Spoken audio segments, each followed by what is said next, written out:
Welcome to the Two Girls and a Guy show from South Carolina. United States Senator Tim Scott is on with us this morning. Good morning, Senator. Good morning. We need guidance. We need a leader this morning. I think it's incredibly important for us all who've seen the video to acknowledge the clear facts as we saw them. It was an inexcusable action that challenges all of us to our core.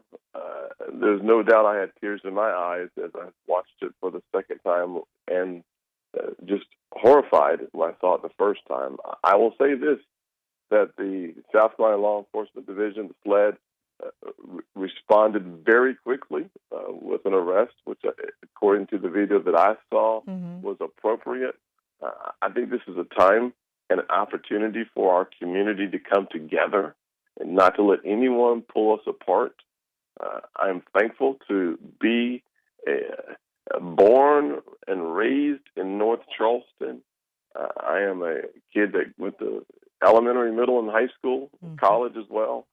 I'm very proud of my city, and I'm thankful that I've had the opportunity to reach out to community leaders. I spoke last night with the mayor, with the chief of police, with Reggie Burgess, who is the assistant chief of police, as well as Coyle Kynard.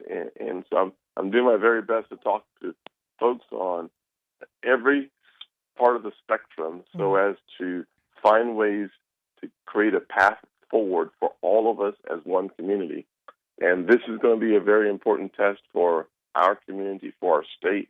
I think we have learned lessons from challenges and tragedies in our past, and I look forward to being a meaningful part of a community solution.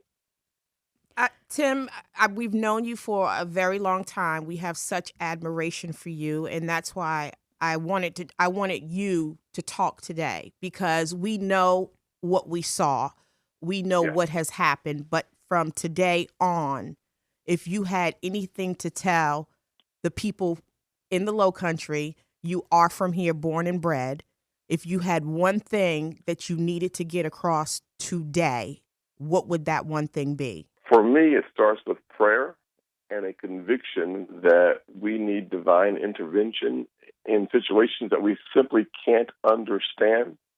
I think it's also important for us to try to engage in constructive conversations about what's next. There's going to be a lot of folks telling people what they should do. I think the first thing to do is to restrain ourselves from an initial response and thinking through the process. I'm going to do that myself. I'm going to engage the community leaders and look for wins.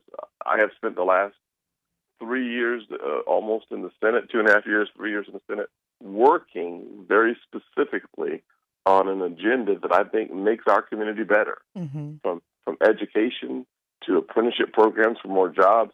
There is an opportunity for us to not find a silver bullet, but to restore and heal going forward. But that means meaningful progress in reasonable time. And once again, I got to say, without question, that the response that was so quick from law enforcement is a very strong position for us to work from. Are there issues and challenges that we need to face and to deal with? I think the answer is yes. We are doing that, though, which is good news. I think we're going to have many conversations over the next few weeks. I look forward to being a part of it. Well, as always, you're always welcome on our show. You do great things for this state. We are very proud of you, and we're going to try to keep it classy. That's what we're going to try to do.